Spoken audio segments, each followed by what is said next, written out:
you know what happens when the best players on the team are usually the guards and they get off. Rodney Rex, for example. So, you know, Ortega, Kobe, Lamont, they're kind of the head of the snake for that team. So most we can do is what we've been doing great all year is having our guard play and on the perimeter just do the best we can.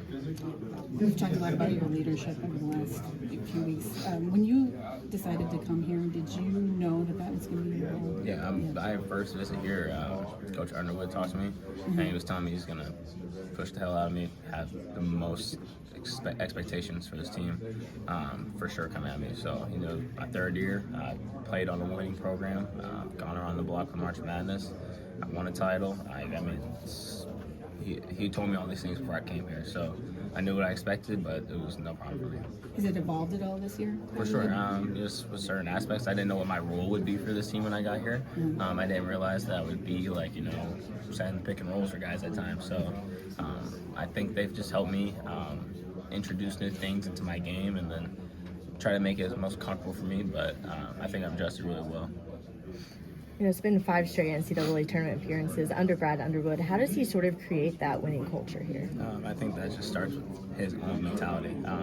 It spreads throughout the program, starting with the AD all the way to our managers. Practices are always difficult. They're more intense than the games. Every single practice is more intense than the game. So I think for us, that's just Coach Underwood's, you know, the way he talks, the way he just carries himself. I think that just spreads throughout the whole program.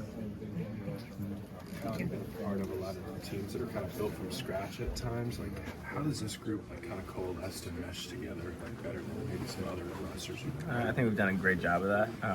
We were talking with CBS, and KJ was saying, you know, we were all new, so it kind of was easy for us to just click and make new friendships and everything. It wasn't like a team that we had a couple guys come back together, so that was no problem for us. I think how much work we put in individually as a team has shown that court.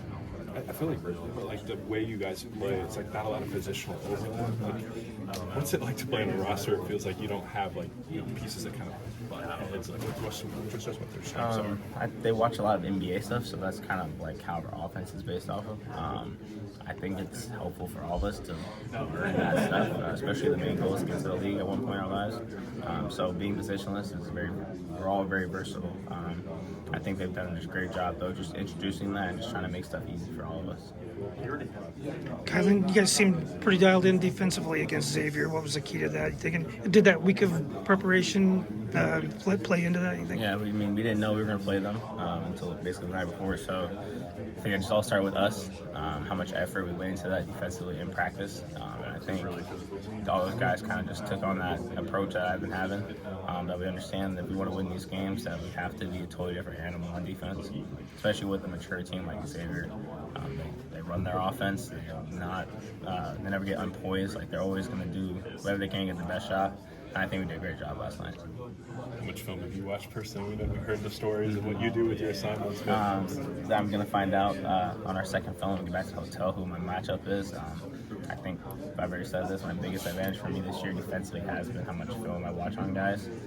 So just learning little tendencies and what guys like to do. On the court, it doesn't change in March. Like, you're going to do whatever you're the best you're at. So I always just go in synergy and just put up things, and I just figure out like where guys' tendencies.